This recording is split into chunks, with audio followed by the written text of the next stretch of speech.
So a mushroom walks into a bar, and the bartender looks at him and says, "Sorry, we don't serve your kind here." The mushroom looks across the bar and says, "Well, why not? I'm a fun guy." Hey everybody, thanks for coming back and tuning in for episode 2 of how I am starting up a brand new business. I realized that I have kind of 2 parallel universes happening, right? The time in the past where I was shooting these videos, and also modern day. So let me give you just a little bit of a modern day current update. And that is that I am 2 weeks into this new full-time business. There's a bunch of projects in the works, but to be completely transparent, it's been slow to start. It hasn't been quite as hit the ground running as I was hoping for. So that's okay though. I'm confident it's going to build. People keep saying, "Oh, you just wait, it'll build." So we're going to go with that for now. But this is video number 2, and so all the ideas start really flowing a lot more here. And partway through this particular video, I meet with my trim carpenter friend who's given me some solid advice at that lunch meeting. And the question is, do I take it or do I not take it? And to answer that question, you'll have to come back for the next video to find out. So we'll catch up here to modern day pretty soon. But for now, let's travel back in time once again. So here we go. I guess we're going to see what happens. So I've been working with this handyman, a friend of mine from college, and 2 days a week, 1 and 3/4 days basically a week I can give him, which means that I'm working 7 days a week. Well, that hasn't been easy, that's for sure. I think it's like week 4, 5 maybe at the most of working with him. And he's amazing. He's great. He's very flexible, and we had first started talking about like making it a partnership, or rather, that was my idea that I gave him. He just wanted to bring me on, I think, to help, as in like concentrate a little bit more on the business side of things, and. So anyway, that's been going on for a couple of, 4 or 5 weeks, like I said, and it's been good. So that's nice. Between that and potentially finding work in music or in production, like audio around town, and working with the handyman guy, we crunched the numbers, and it looks like if all of those sources stay reliable, I'll be able to make the same or a little more money transitionally, and then potentially have some time and ability to invest in my own business. So I've been teetering between 2 different business ideas. My one friend who owns the finished carpentry business, I asked him what a big market gap is.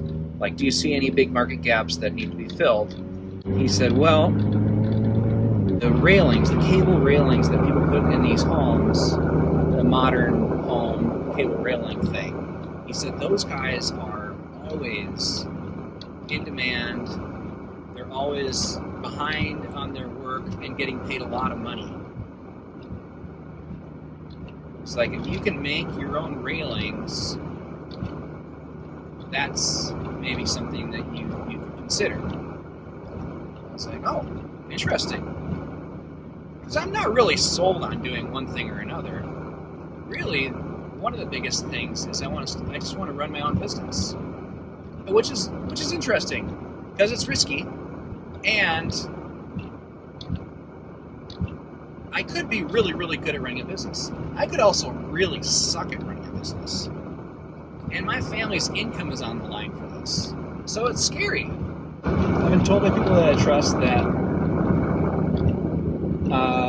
have started their own businesses, well, actually, it doesn't seem like you're taking that much of a risk, actually, because you have all these transitional income sources.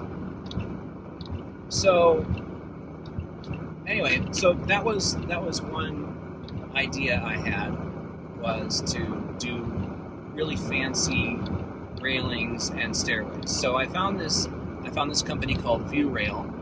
They're a company based in Indiana. They're an online only distributor. It's custom staircases, so they've had some problems with people measuring things incorrectly, and then somebody going either to inspect the thing, the site, or to go to install a product, and all of a sudden it doesn't work because they didn't have eyes on the grounds where it was going to be installed. And so now their custom manufactured thing that they have spent so much time on is no longer able to be used, so they have to remanufacture the whole thing. So they are willing to pay a very, very good hourly rate to find people who will install their product locally. Just left a lunch meeting with my friend who owns a trim carpentry business, and trying to figure out if I want to do like a specialized, smaller niche market thing, or if I want to do the handyman thing. And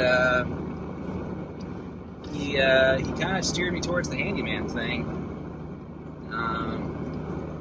Just being able to like scale that, build it out. He said that a lot of times the specialized skills, it's years in the making. But then on the flip side, he also said, when he started working for this other guy, the stairs was considered the most difficult part of the job, and he didn't know how to do it, but he was determined to figure it out, and he figured it out. And I seem to have some of that same motivation to do that sort of thing, so it's not ruled out completely.